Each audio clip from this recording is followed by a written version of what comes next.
Welcome back to another episode of Infidelity Tales Lab. We're thankful for your continued viewership.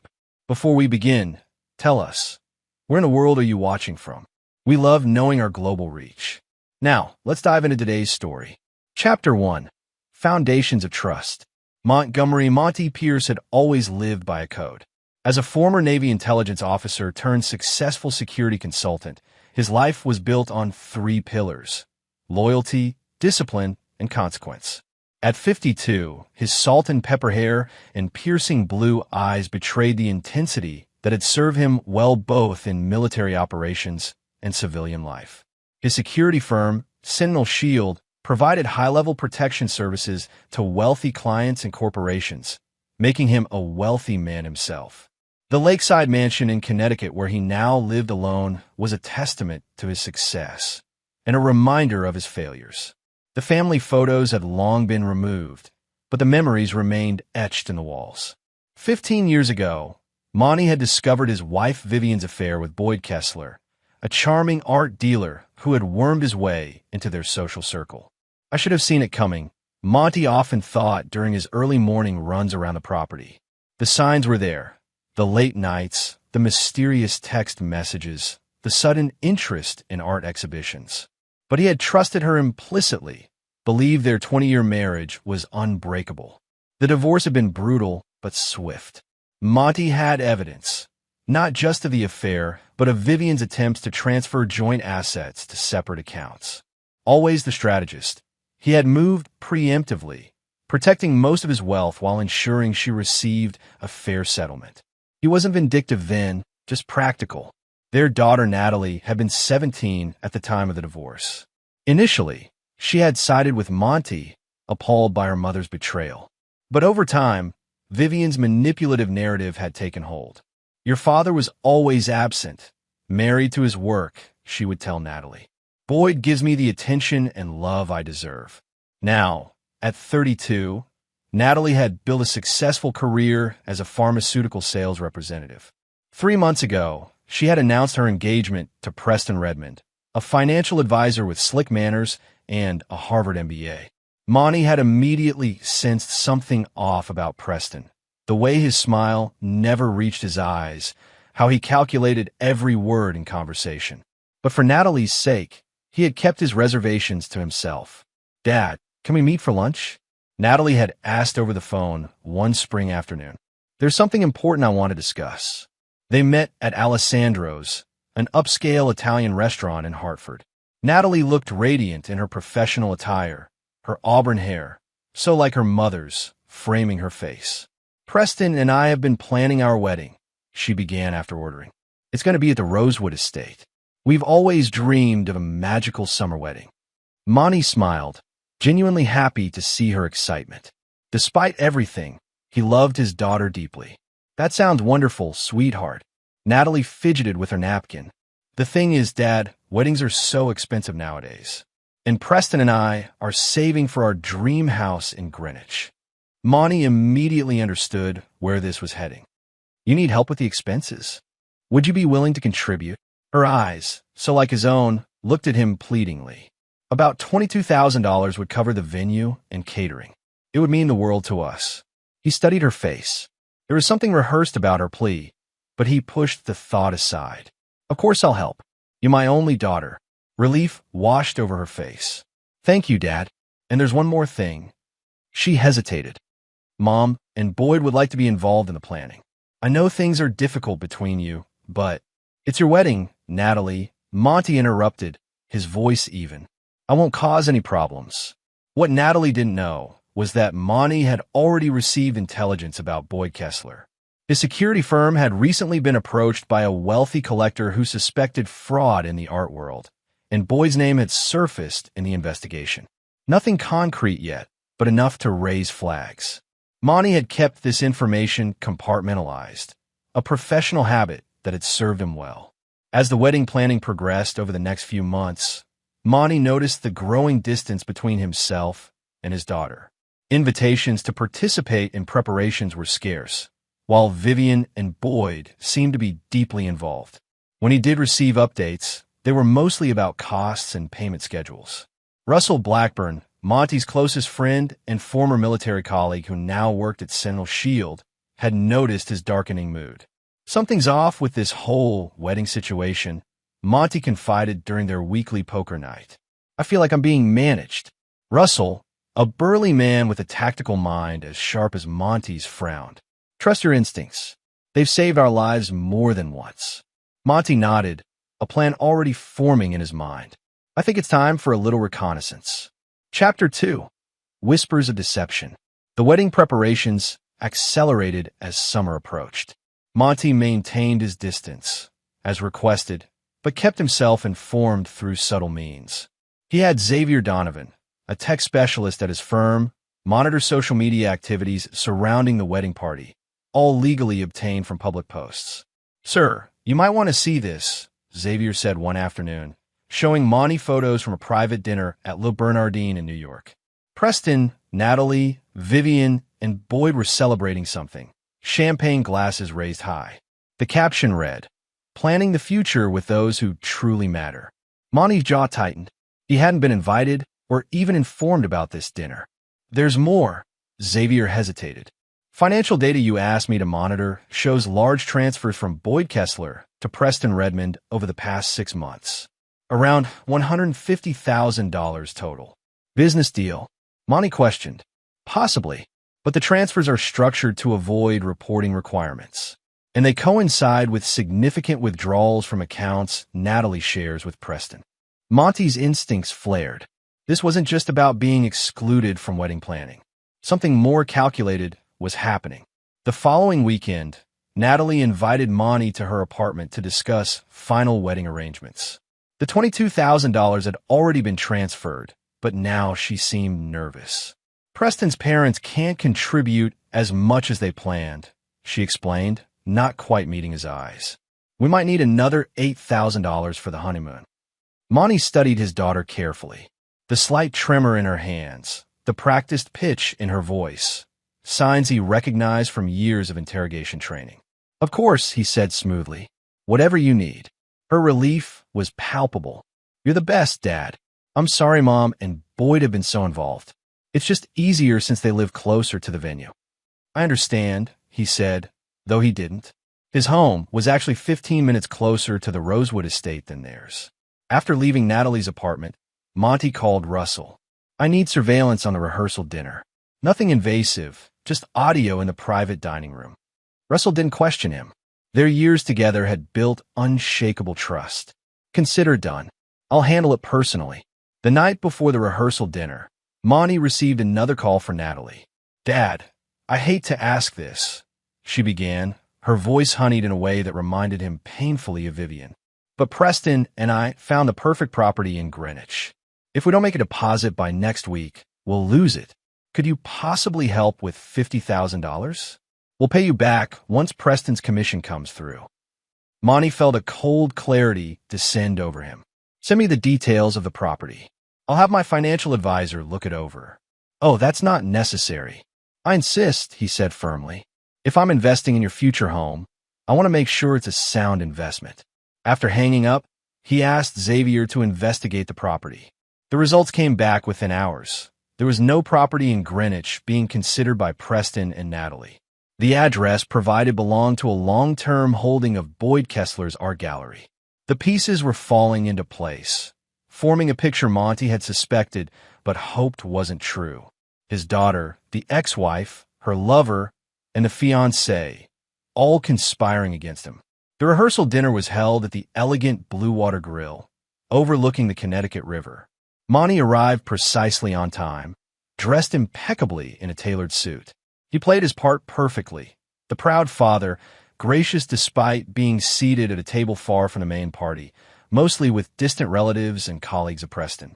Halfway through the dinner, he excused himself and met Russell in the restaurant service corridor. "Everything's set," Russell confirmed, handing him a small earpiece. "Audio is crystal clear." Monty inserted the device discreetly and returned to his table, now able to hear the conversation at the main table where Preston, Natalie, Vivian, and Boyd sat with Preston's parents. For 20 minutes, the conversation was mundane, wedding details, honeymoon plans, and side jokes. Then, As the dessert was served and champagne flowed freely, Preston leaned in closer to Natalie, not realizing his voice was being captured. "Once we get that final check from your dad, that's it," Preston murmured, his voice slightly slurred from alcohol.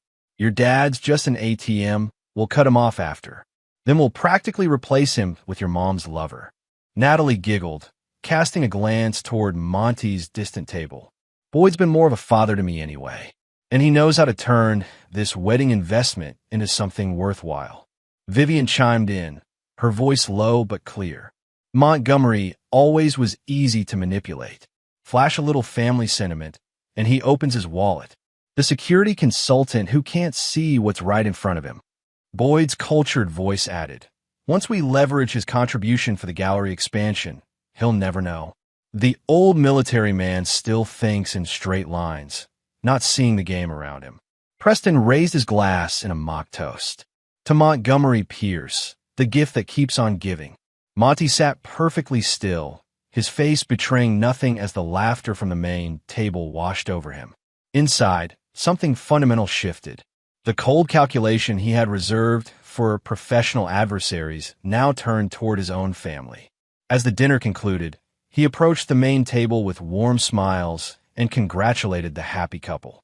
"I'm looking forward to tomorrow," he said, embracing Natalie. "It will certainly be a day none of us will forget." Later that night, in the silent darkness of his home office, Monty made a series of phone calls. By dawn, everything was arranged. What had been planned as a wedding day would instead become a reckoning. His last call was to the Rosewood Estates manager, Florence Sullivan, an old client who owed him a significant favor after his firm had discreetly resolved a blackmail attempt against her family. "Florence, I need the Rosewood tomorrow morning. Empty. No staff, no preparations, nothing. But Mr. Pierce, your daughter's wedding, will not be happening as planned," he finished for her. "Trust me when I say this is necessary. I'll compensate everyone affected." After a pause, she agreed. "Very well. The estate will be empty when they arrive." Monty ended the call and opened his safe, removing a file marked contingency. Inside were documents he had prepared years ago, but never expected to use against his own blood. "So be it," he whispered to the empty room. Chapter 3. The Empty Venue. The morning of the wedding dawned bright and clear. Monty dressed methodically in his finest suit, checking his watch with military precision. By now, the wedding party would be discovering the empty venue. No decorations, no caterers, no guests being seated in white chairs on the manicured lawn. His phone rang precisely at 9:17 a.m. Natalie's name flashed on the screen. "Dad!" Her voice was frantic, bordering on hysterical. "Something terrible has happened. The venue is empty. Everything's gone. The wedding coordinator isn't answering. The caterers say they were canceled. Even the flowers are missing." "That's concerning," Monty replied, his voice calm. "Where are you now?" "At the Rosewood. Mom and Boyd are here too, and Preston's having a meltdown. Can you come right away? We need to figure out what happened." "I'll be there in 20 minutes. Monty arrived at the Rosewood estate to find chaos. Natalie was in tears, her wedding dress hanging forgotten in a garment bag. Preston was shouting into his phone, his face flushed with anger. Vivian was attempting to comfort their daughter while Boyd paced nervously, repeatedly checking his own phone. "Montgomery, thank God," Vivian exclaimed when she saw him. "This is a disaster. Everything's gone." Monty surveyed the scene with calculated detachment. "Has anyone contacted the venue management?" "They're not answering." Preston snapped. "This is completely unprofessional. We're going to sue them for everything they've got." "Perhaps I can help," Monty offered. "Florence Sullivan, the estate manager, is an old client. Let me call her directly." He stepped aside, pretending to make a call, then returned moments later. "Florence is on her way. She says there's been a terrible misunderstanding. In the meantime, she's offered us the use of the main house for a private discussion." Relief visibly washed over the group as they followed Monty into the elegant mansion. He led them to a spacious library where, to their surprise, an elderly gentleman in a tailored suit was waiting. "Who is this?" Boyd demanded.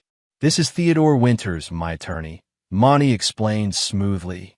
Given the circumstances, I thought legal counsel might be useful. The tension in the room shifted instantly from confusion to wariness. Dad, what's going on? Natalie asked, her voice small. Monty gestured for everyone to sit. I believe we should discuss what really happened to the wedding arrangements. Preston stepped forward aggressively. What does that mean? Do you know something about this disaster? I know everything, Preston, Monty replied, his voice now steel beneath silk. About the conversations you've had. About the plans you've made. About the money transfers between Boyd and you. About the non-existent Greenwich property. The color drained from Preston's face. Natalie looked between her fiancé and her father, confusion giving way to fear. Dad, I don't understand. Let me clarify, Monty interrupted, nodding to Theodore, who opened a leather portfolio and produced several documents.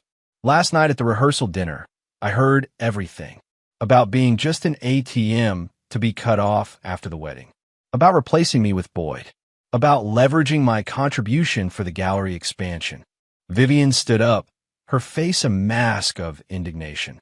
You were spying on us? How dare you? Spare me the outrage, Vivian. It doesn't suit you after 15 years of lies. Monty's voice remained unervingly calm. The wedding isn't happening today. In fact, it's not happening at all. You can't do that, Preston shouted. The guests are on their way. No, they're not, Monty corrected him. All guests received a cancellation notice last night, citing a family emergency. The venue, caterers, florists, everything was canceled with generous compensation for their inconvenience. The shock in the room was palpable. Natalie began to cry again, but these were different tears, tears of exposure and guilt. Why would you do this? She whispered. Because actions have consequences, Monty stated simply. He turned to Theodore, who handed him another document. This is what you'll find in place of a wedding today. He placed the document on the coffee table. The heading read, Termination of financial support and legal notice of intent to pursue fraud charges. What is this? Boyd demanded, finally finding his voice. Evidence, Monty replied, of an elaborate plan to defraud me of significant funds through emotional manipulation and false pretenses. The $22,000 for the wedding was just the beginning. The additional $8,000 for a honeymoon that was already paid for by Boyd. The $50,000 deposit for a non-existent property. And the plans to extract much more. He faced his daughter directly. Natalie, did you really think I wouldn't investigate the Greenwich property? That I wouldn't notice the multiple transfers from Boyd to Preston that coincidentally matched your withdrawal patterns? Preston lunged forward suddenly, grabbing the document. This is ridiculous. You have no proof. On the contrary, Monty replied, unfazed by the outburst. Theodore, please play the recording. The attorney pressed a button on his phone, and the clear voices from the rehearsal dinner filled the room. Your dad's just an ATM. We'll cut him off after. Then we'll practically replace him with your mom's lover. Preston went pale. Natalie covered her mouth in horror. Vivian and Boyd exchanged panicked glances. That's not admissible. Boyd recovered first, his art dealer's smooth voice attempting to regain control. Recordings without consent aren't legal in Connecticut. Monty smiled coldly. Normally, you'd be right. But the Blue Water Grill has posted notices about security recordings on the premises, and all patrons give implied consent upon entering. A technicality, perhaps, but one that works in my favor. He stood, buttoning his suit jacket with deliberate precision. There will be no criminal charges filed today. No public scandal, yet. Instead, there will be consequences that are private, but significant. He handed each of them a separate document. These detail what happens next for each of you. I suggest you read them carefully. As they hesitantly took the papers, the door opened, and Florence Sullivan entered with several security personnel from Sentinel Shield. These gentlemen will escort you from the property once you've read your documents, Monty explained. I'll give you privacy to absorb the information. As he turned to leave, Natalie grabbed his arm. Dad, please, it wasn't my idea. Preston and Boyd convinced me. That's the most disappointing part. Natalie, Monty interrupted, gently removing her hand. You didn't need convincing. You chose this. With that, he walked out, closing the door behind him. In the empty great hall of the Rosewood estate, he finally allowed himself a moment of grief for the family he had lost. Not today, but years ago when betrayal first entered their lives. The difference was that now, he would no longer deny the truth or seek reconciliation. Now, there would only be justice. Chapter 4. The Architect of Vengeance. The aftermath of the wedding that never was spread through their social circles like wildfire. The official story, a private family matter requiring postponement, fooled no one. Rumors multiplied, ranging from cold feet to financial disputes.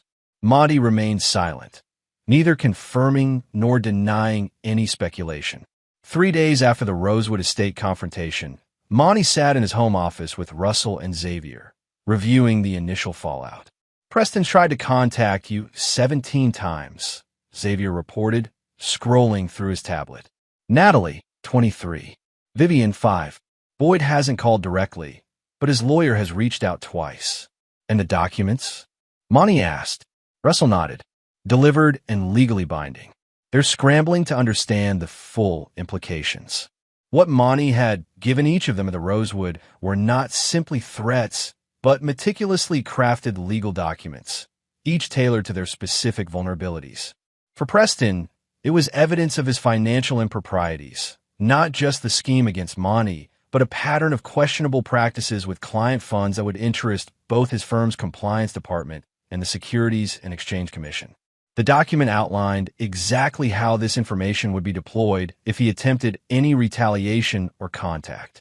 For Natalie, it was the painful revelation that her trust fund, established by Monty's parents before their death, was now being redirected to veterans' charities.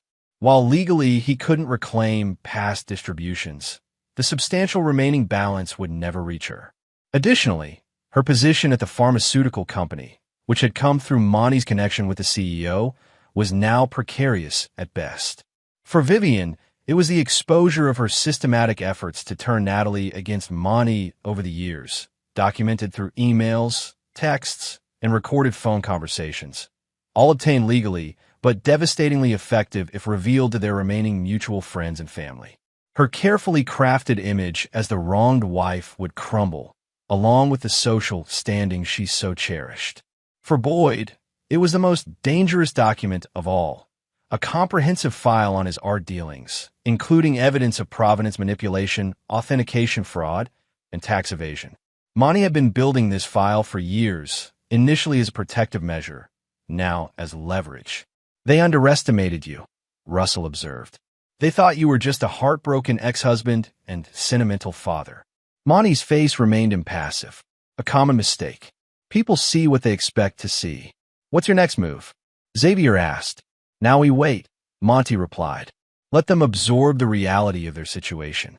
Real panic takes time to develop." The call came that evening, not from any of the four, but from Loretta Masterson, Boyd's gallery assistant and Vivian's longtime friend. Her voice was tense, attempting but failing to sound casual. "Montgomery, I hope I'm not disturbing you." Vivian and Boyd were wondering if you might meet them for dinner tomorrow. A chance to discuss recent events privately. "The Willows, 7 p.m., Monty replied without hesitation. "Just the three of us." The Willows was a secluded restaurant known for its private dining rooms and discretion, a place where difficult conversations could remain confidential. It was also a venue where Sentinel Shield had installed the security systems, giving Monty a particular advantage. "I'm not going in blind," Monty told Russell the next day as they prepared. "I want full surveillance capabilities and a backup team nearby." Russell nodded, handing him a sleek fountain pen. "New prototype from our R&D department.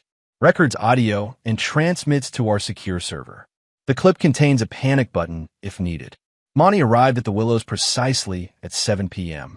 Vivian and Boyd were already seated in a private room, tension evident in their postures despite their attempt at composure.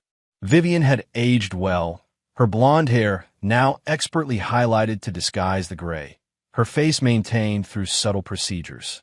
Boyd remained handsome in that cultivated way of men who prioritize appearance, tailored clothes, perfect haircut, manicured hands. "Montgomery," Vivian greeted him, her voice softer than it had been in years. "Thank you for coming." Let's skip the pleasantries, Monty replied, taking a seat. You want to talk? So talk. Boyd cleared his throat. What happened at the Rosewood was unfortunate. Things were said at the rehearsal dinner that were inappropriate and untrue. Alcohol and pre-wedding stress led to poor judgment. Is that your position? Monty asked coldly. That I should dismiss conspiracy and fraud as drunken banter? We're not here to argue semantics, Vivian interjected. We're here to find a solution that works for everyone. The situation with Natalie is destroying her. She's devastated. As she should be, Monty replied without emotion. Actions have consequences. That's something I learned in the military and something all of you are now learning. Boyd leaned forward. Be reasonable, Montgomery. This vendetta serves no one. We're prepared to make amends, financially and otherwise. Monty allowed a small, dangerous smile. You misunderstand the situation. This isn't a negotiation. I'm not interested in your money or your apologies. Then what do you want? Vivian demanded, her facade of contrition slipping. Justice, Monty stated simply, and to ensure none of you can ever harm me or anyone else again. He removed a folder from his briefcase and placed it on the table. This contains additional information I've gathered on each of you. Information not included in the documents you received at the Rosewood. I thought you should know what else is in my possession. Boyd reached for the folder, but Monty stopped him. This is just for your viewing. Here. Now. They flipped through the pages, their faces growing paler with each revelation. The folder contained bank statements showing Boyd's offshore accounts, documents proving Vivian had systematically alienated Natalie from Monty through years of manipulation, and evidence that Boyd and Preston had conspired on multiple financial schemes beyond just targeting Monty. This is invasion of privacy, Boyd sputtered. You can't. I already have. Monty cut him off. The question is not what I've done, but what I'll do next. What do you want from us? Vivian whispered, real fear in her eyes now. Complete severance, Monty replied. You will remove yourself from my life entirely. No contact with me, my associates, or my business interests. Boyd will close his Connecticut gallery and relocate his business. Vivian will retract any statement she's made to mutual friends about our marriage and divorce. You're asking us to uproot our lives, Boyd protested. I'm giving you a choice, Monty corrected. Comply, or I release everything I have to the appropriate authorities and individuals. And Natalie? Vivian asked, her voice breaking. She's still your daughter. For the first time, emotion flickered across Monty's face. A brief spasm of pain quickly controlled. Natalie made her choice. She chose deception and betrayal. She'll have to live with that decision. You cut off your own child? Vivian pressed. After everything you said about being there for her? I was there for her, Monty replied, his voice dangerously quiet. For 32 years. Through every milestone, every challenge. I supported her education, her career, her dreams. And in return, she conspired to use me and discard me. He stood, buttoning his jacket. You have 48 hours to provide me with a detailed plan for complying with my terms. After that, I proceed with full disclosure of everything in that folder and more. As he turned to leave, Boyd called after him. This isn't over, Montgomery. Monty paused at the door. Actually, Boyd, it's just beginning. Chapter 5, Hidden Depths. The following morning, Monty received an unexpected visitor at Sentinel Shield's offices. Diane Halverson, Preston's mother, waited in the reception area, looking both determined and uncomfortable. Mrs. Halverson, Monty greeted her, ushering her into his private office. This is unexpected. Diane Halverson was a dignified woman in her 60s, her silver hair styled conservatively, her clothing expensive but understated. Unlike her son, whose ambition had always outpaced his ethics, Diane had a reputation for integrity. I'll be direct, Montgomery, she began once seated. Whatever Preston has done, and I suspect it's serious given the canceled wedding and his evasiveness, I don't believe Natalie's relationship with you should be permanent collateral damage. Monty studied her carefully. With all due respect, Mrs. Halverson, you don't know the full situation. Then tell me, she challenged. Because the Preston I'm seeing now panicked, aggressive, making frantic calls to financial advisors and attorneys, is not the son I thought I raised. And if he's involved in something that warranted your intervention, I want to understand it. There was something in her directness that Monty respected. He made a decision and pressed the intercom. Xavier, bring me the Redmond file. All of it. For the next hour, Monty systematically laid out the evidence, the conspiracy, the financial manipulation, the recorded conversations. Diane listened without interruption, her expression growing increasingly troubled. I had suspicions, she finally said when he finished. Small inconsistencies in Preston's stories about his success. The sudden lifestyle upgrades without corresponding legitimate income. His father noticed too, but we didn't want to believe. Few parents do, Monty acknowledged. Diane straightened her shoulders. I'm not here to defend him. What he did, what they all did, was unconscionable. But I'm here to ask if there's any path to redemption for Natalie. Why would you advocate for her? Monty asked, genuinely curious. She was part of this scheme against me and was willing to bring your son into a marriage built on deception. Because I was young once too, Diane replied. And I made terrible mistakes that I later regretted deeply. The difference was, I had people who gave me a chance to atone, not without consequences, but with an opportunity to prove I could be better. Monty's face remained impassive. I appreciate your perspective, Mrs. Halverson, but my decision is made. Diane nodded, accepting his position. As she stood to leave, she placed a business card on his desk. This is my private number.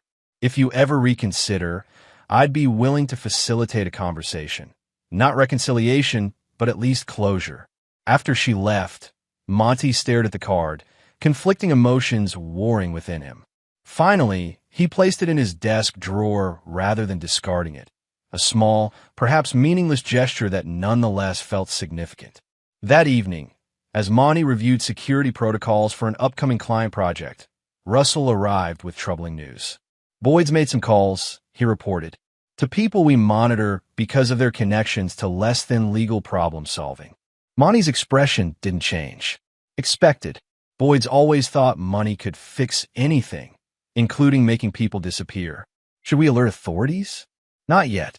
Let's see how far he's willing to go. Monty pulled up a secure file on his computer. Implement Protocol Mamba.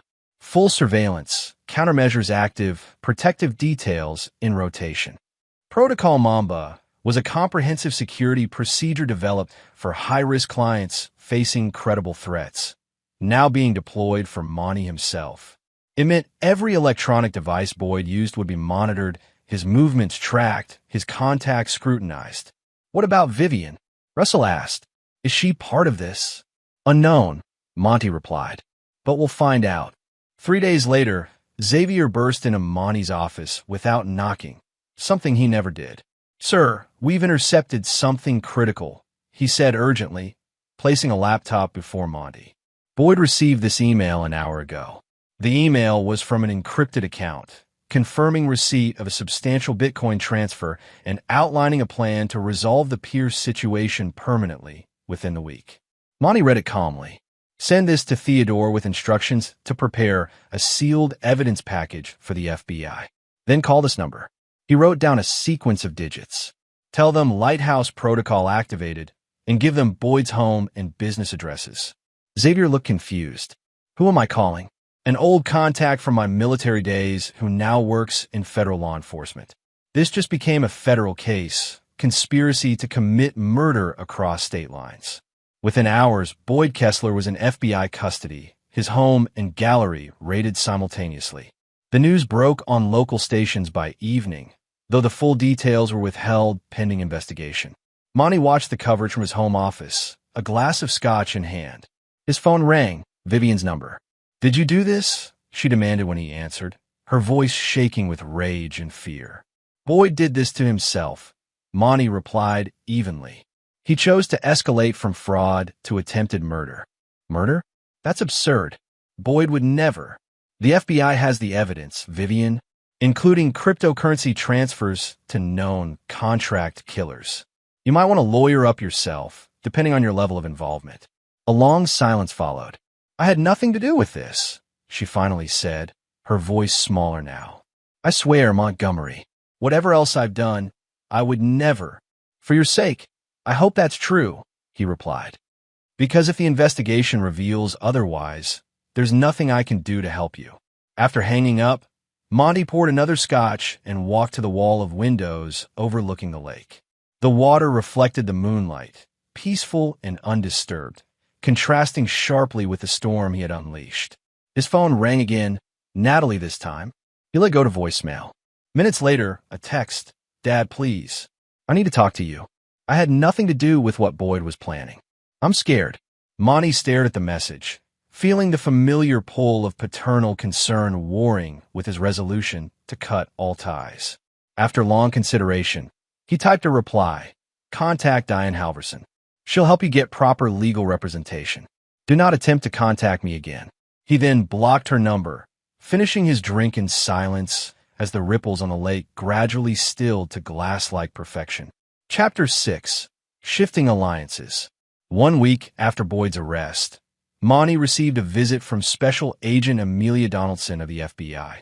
They met in a conference room at Sentinel Shield rather than at his home, maintaining the professional boundary he preferred.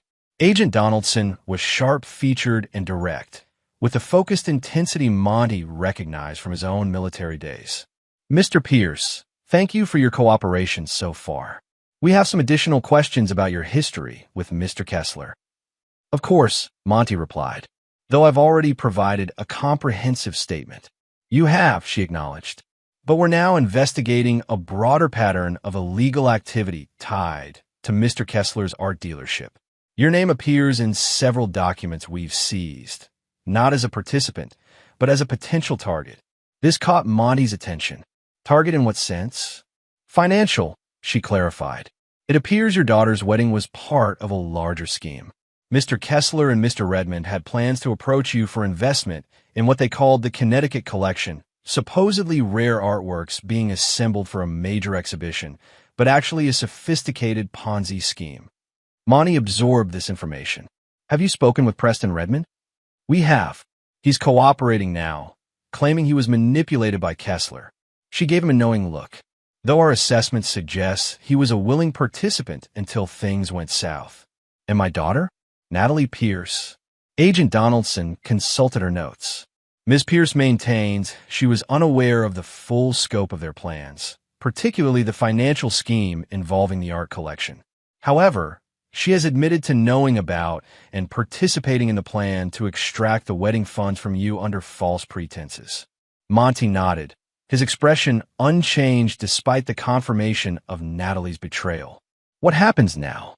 Mr. Kessler will face multiple serious charges, including conspiracy to commit murder for hire. Mr. Redmond is negotiating a plea deal in exchange for testimony. Your ex-wife, Vivian Harlow, is currently classified as a person of interest, not a suspect. She paused. And your daughter is cooperating as a witness, though she may face lesser charges related to the financial fraud.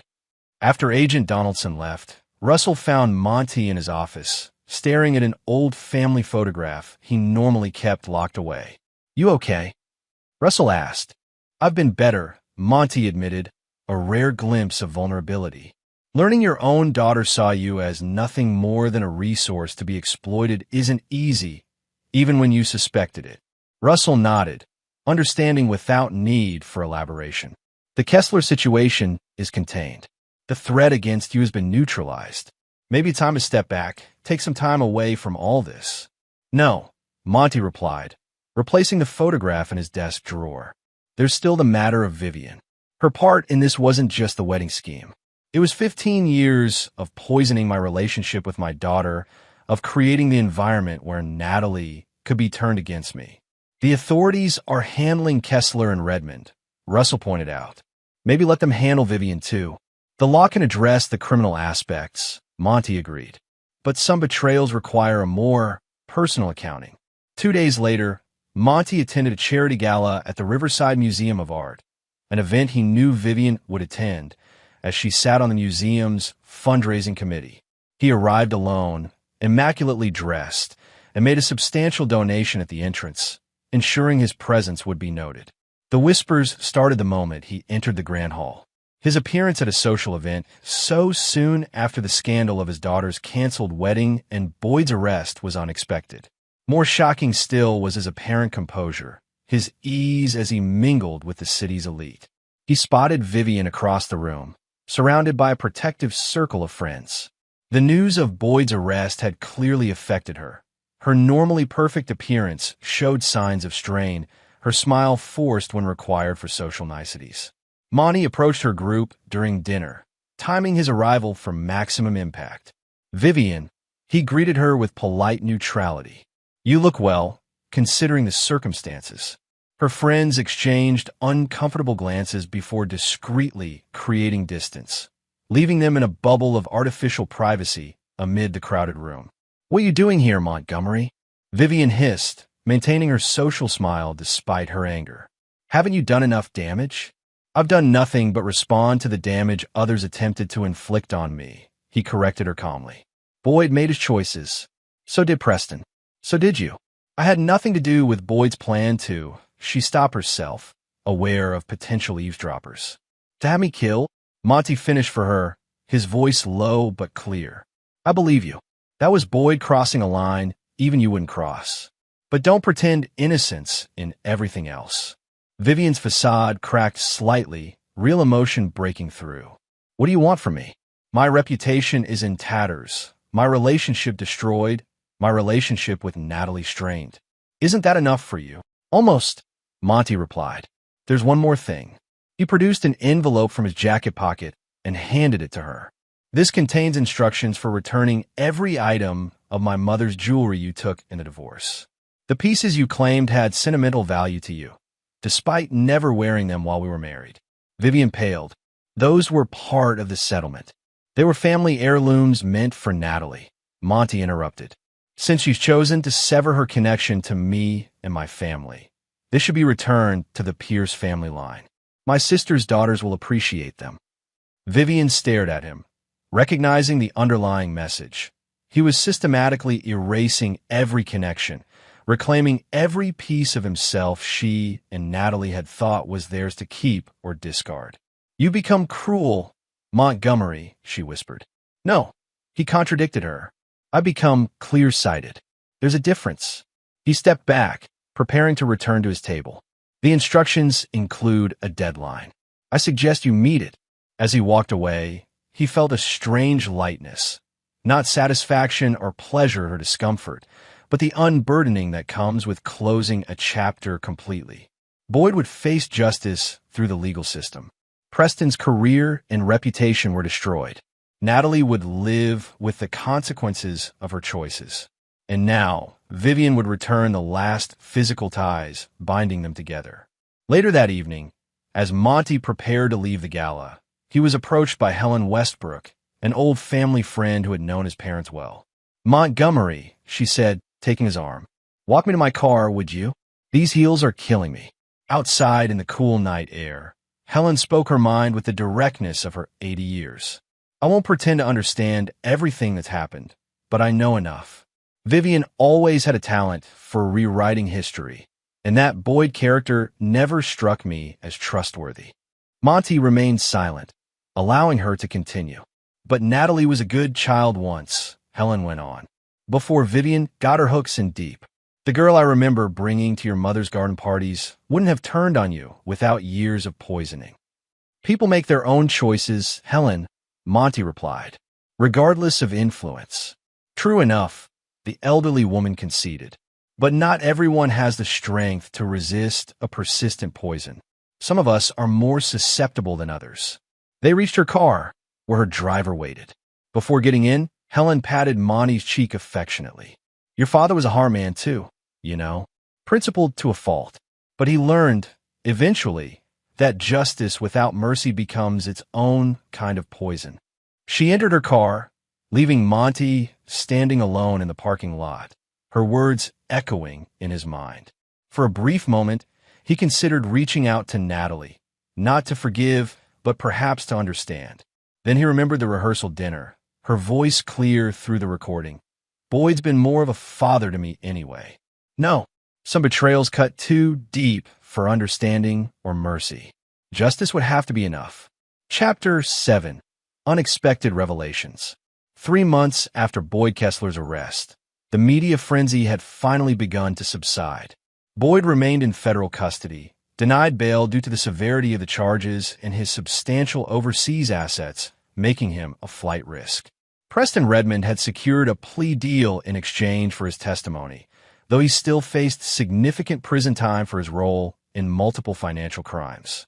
Vivian had retreated from public life, selling her Connecticut house and reportedly relocating to Arizona to be near her sister. The jewelry had been returned as instructed, delivered by courier rather than in person, each piece accounted for and authenticated. Monty had immersed himself in work, expanding Sentinel Shield to include a new division specializing in fraud prevention for high-net-worth individuals. The irony wasn't lost on him, transforming his personal nightmare into a business opportunity. But the demand was undeniable, and he had unique insight into how the wealthy could be targeted by those they trusted most. On a crisp autumn morning, as Monty reviewed security protocols for a new client, Russell interrupted with unusual urgency. "You need to see this," he said, placing a file on Monty's desk. Xavier found it during a deep background search on Boyd Kessler. It wasn't in any of the FBI materials. Monty opened the file and froze. Inside was documentation of a private detective Boyd had hired 15 years ago, not to investigate Monty, as might be expected, but to investigate Vivian. Why would Boyd investigate Vivian back then? Monty asked, scanning the reports. They were already involved. "Keep reading," Russell urged. The detective's reports revealed a pattern that stunned even Monty, with all his suspicions and insights into his ex-wife's character. Apparently, Boyd hadn't been Vivian's first affair. He had been her fourth. More shocking still was the detective's conclusion that Vivian had been systematically targeting wealthy men, using each relationship to climb socially and financially before moving to the next opportunity.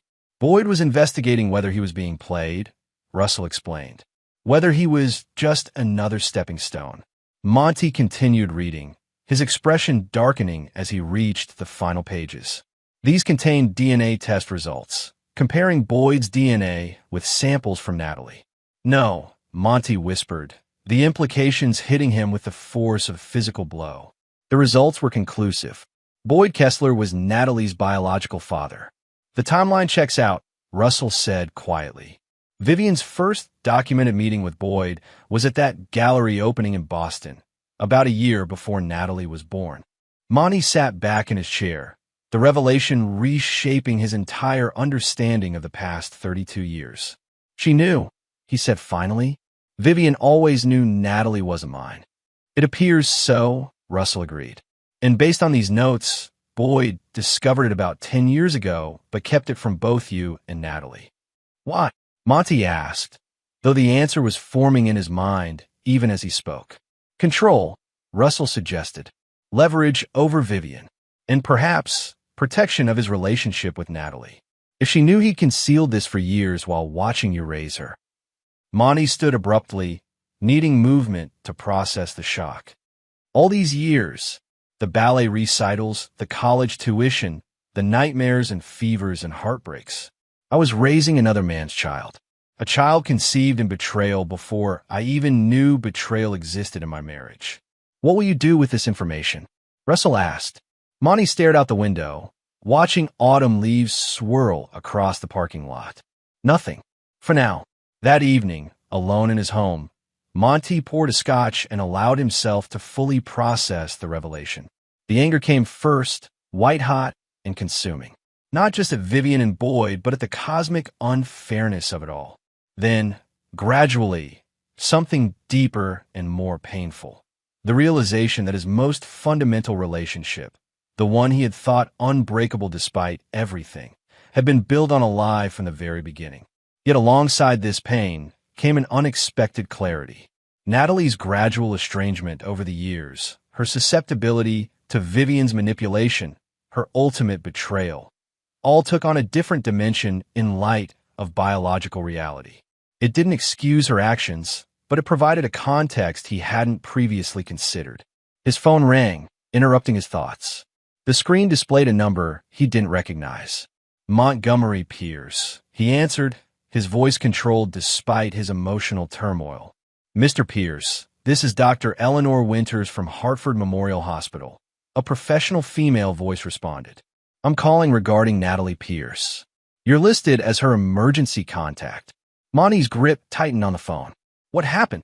Ms. Pierce was brought in following a single-vehicle accident on Route 9. She's stable, but has sustained serious injuries requiring surgery. She's been asking for you. Monty closed his eyes, conflicting emotions warring within him. I'll be there in 30 minutes. The hospital corridors were harshly lit, the antiseptic smell bringing back unwelcome memories of his own military injuries. Dr. Winters met him outside the surgical ward, a competent-looking woman in her 50s with tired eyes and precise movements. Mr. Pierce, thank you for coming. Natalie's in surgery now for a compound fracture of the femur and internal bleeding. The prognosis is good, but recovery will be lengthy. Was she alone in the car? Monty asked. Yes. Preliminary police report suggests she swerved to avoid an animal on the road and hit a guardrail. No alcohol or substances involved. The doctor hesitated. Before we took her to surgery, she was quite distressed, not just from pain. She kept saying she needed to tell you something important.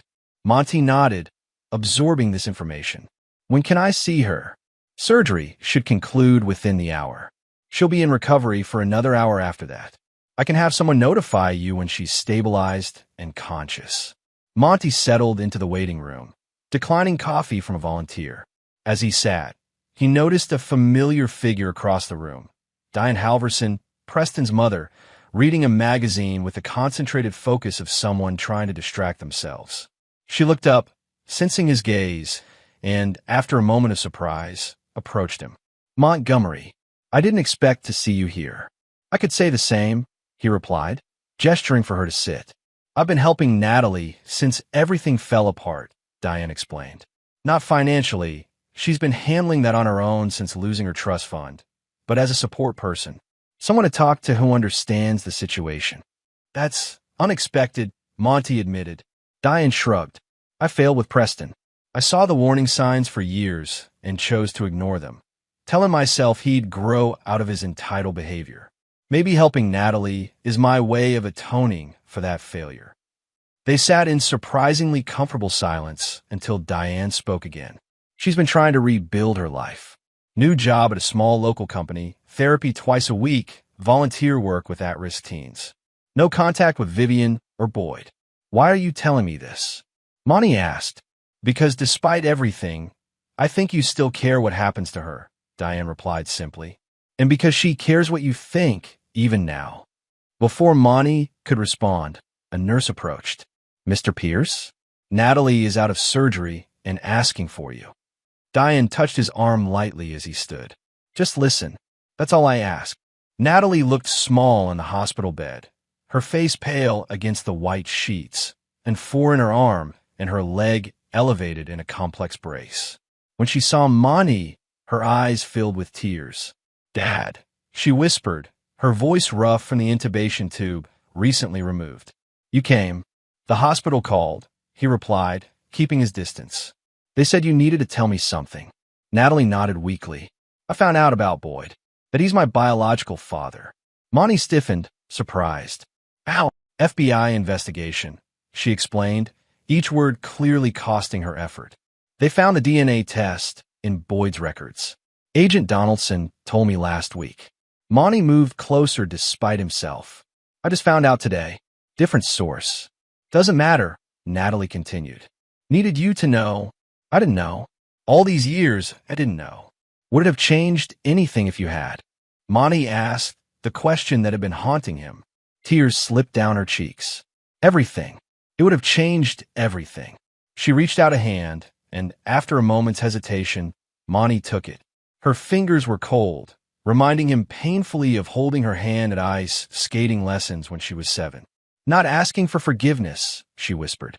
Just need you to know, you're my real father. Always. The only one who mattered.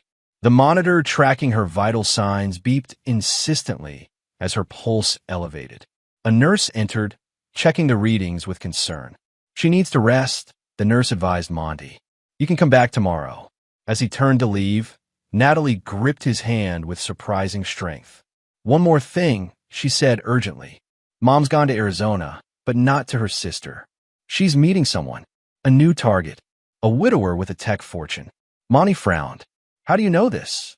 She called me before I stopped all contact, bragging about her new start. Said she'd finally found someone worthy after wasting years with Boyd. The nurse intervened more firmly. Sir, please. She really needs to rest now. Monty gently disentangled his hand from Natalie's. I'll be back tomorrow, he said, surprised to realize he meant it. Outside the hospital room, he found Diane waiting. How is she? She asked. Recovering, Monty replied, his mind already processing Natalie's revelation about Vivian. Thank you for looking out for her when I didn't. Diane studied his face. What will you do now? Finish what I started, Monty answered, but perhaps with new information that changes the equation. Chapter 8. The Final Pieces. The Arizona sun beat down mercilessly as Monty drove his rental car through the exclusive Paradise Valley neighborhood. His research had identified Vivian's widower with a tech fortune as Leonard Garrison, founder of a successful cybersecurity firm that had recently been acquired by a major tech conglomerate for billions. Garrison's Spanish-style mansion sat on 5 acres of manicured desert landscape, a monument to wealth that would certainly appeal to Vivian's sensibilities. Monty parked outside the gates, observing the property through specialized binoculars. Security was visible but not excessive, typical for wealthy individuals who hadn't yet experienced any threats to their safety. His phone rang, Russell checking in from Connecticut. You sure about this approach? Russell asked when Monty answered. We could handle Vivian more discreetly. This isn't just about Vivian anymore, Monty replied, watching a catering van pass through the security gate. It's about breaking a pattern that will otherwise continue indefinitely. And Natalie? How does she fit into this new plan? Monty lowered the binoculars, considering the question. He had visited her in the hospital every day for a week before returning to Connecticut to make arrangements. Their conversations had been cautious, layered with unspoken emotions and unresolved betrayals, but they had talked more honestly than they had in years. That remains to be seen, he finally answered. For now, let's focus on the task at hand. Is everything prepared on your end? All set, Russell confirmed. Theodore has the documents ready. Xavier has the technical aspects covered. We're just waiting for your signal. Good. I'll make contact tomorrow.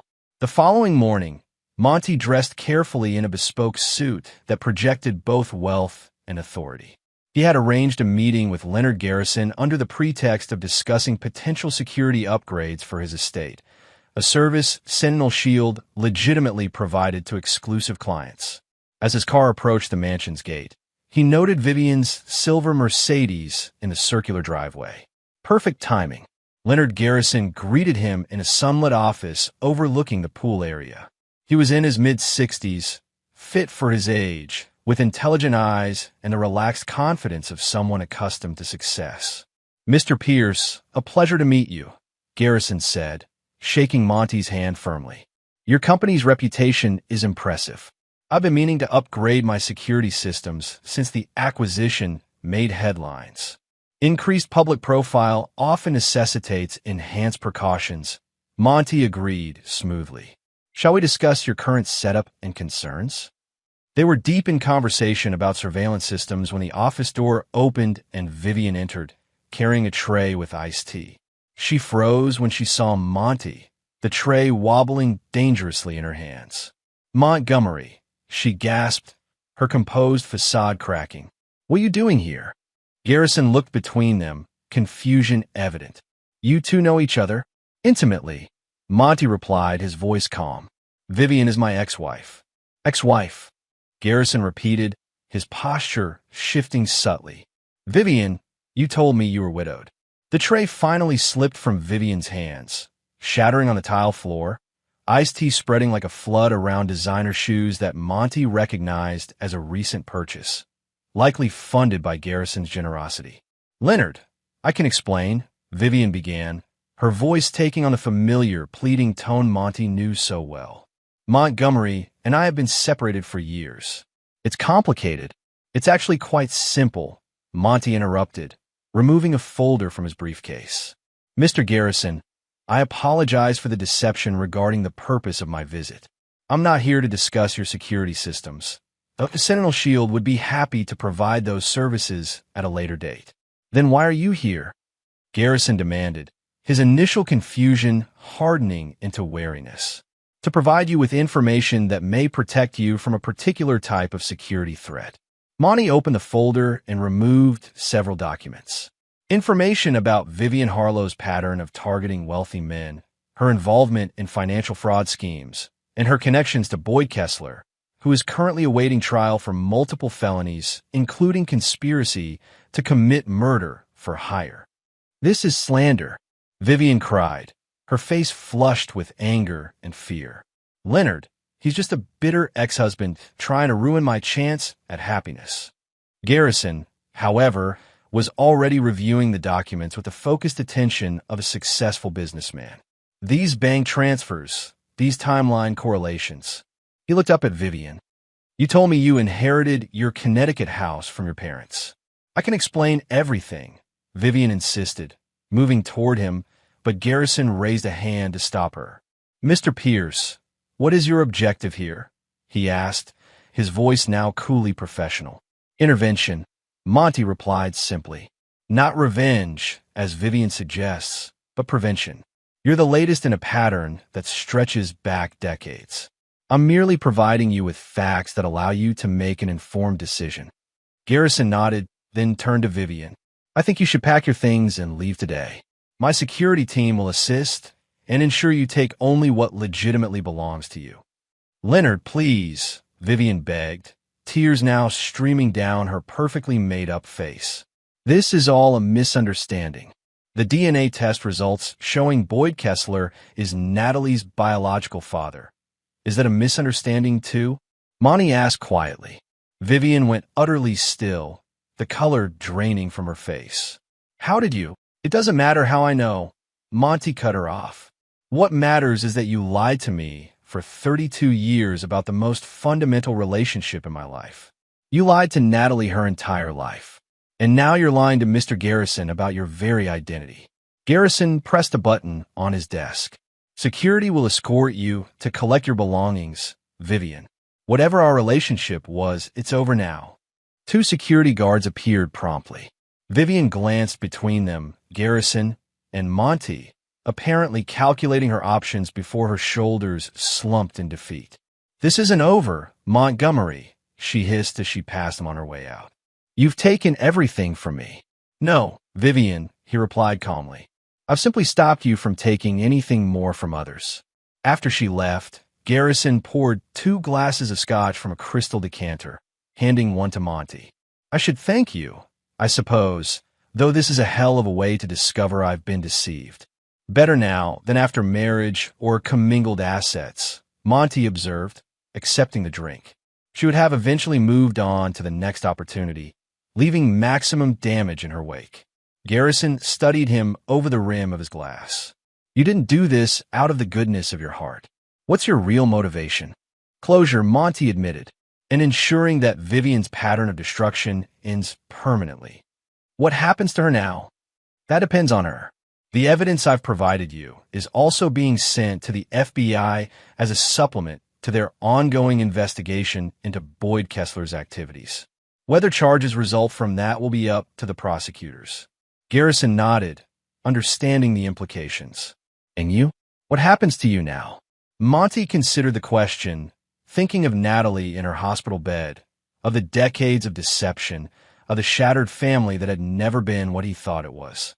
I rebuild, he said finally, on foundations of truth this time, however painful that truth might be. Later that evening, as Monty's plane departed Phoenix, he received a text from an unknown number. She left with 2 suitcases and a painting she claimed was hers. Security verified ownership. No incidents. Thank you for the warning. LG. Following this was another message, this one from Diane Halverson. Natalie's being discharged tomorrow. She's asked if you'll be back in time. Monty stared at the messages, feeling a strange lightness despite the turbulence the plane was experiencing. For the first time in months, perhaps years, he was moving forward rather than simply reacting to betrayal. Whether that forward motion included Natalie remained to be seen, but at least the decision would be based on truth rather than illusion. He typed a reply to Diane, "I'll be there." Flight lands at 8 a.m. Chapter 9, Justice Served. 2 years after the wedding that never happened, Monty stood at the window of his office at Sentinel Shield, watching autumn leaves swirl across the parking lot.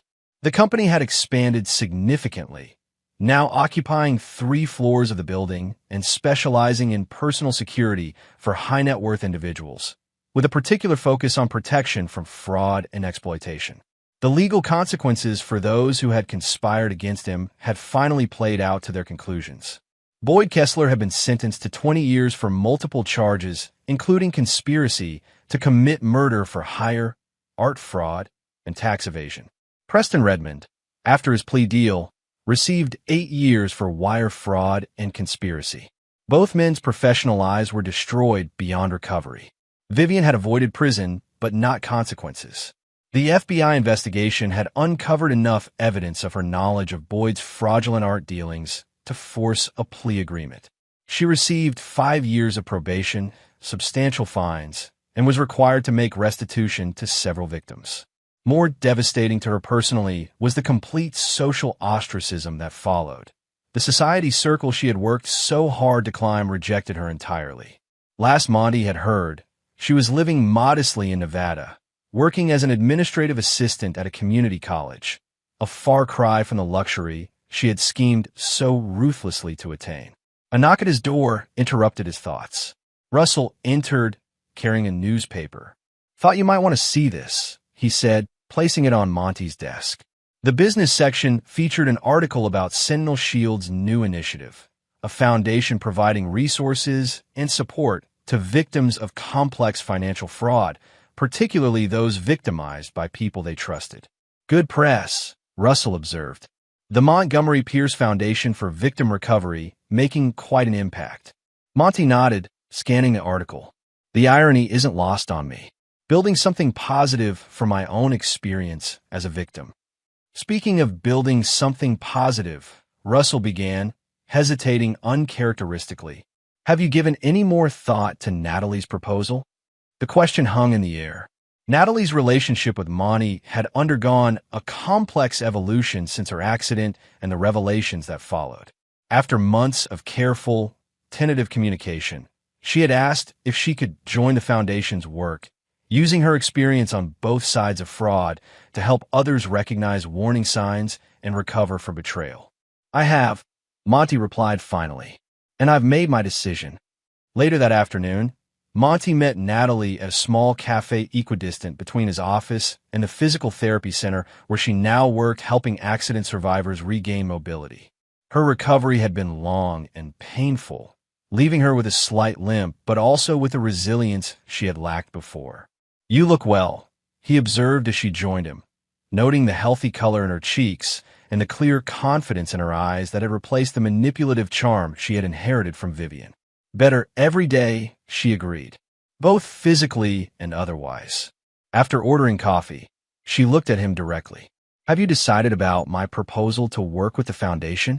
Monty studied her face, the face he had believed for 32 years belonged to his biological daughter. The DNA revelation had shaken him to his core, forcing him to reevaluate every assumption about his life and family. Yet in the midst of that painful reckoning had come an unexpected truth. Biology wasn't the only definition of fatherhood. "I've decided to accept your proposal," he said, "but with conditions." Relief washed over her face. "Anything. You'll start as a consultant, not a full employee. You'll work with the educational outreach program, sharing your perspective with others who have been manipulated into participating in fraud. After 6 months, we'll reevaluate." Natalie nodded, accepting the terms without protest. "Thank you for the opportunity.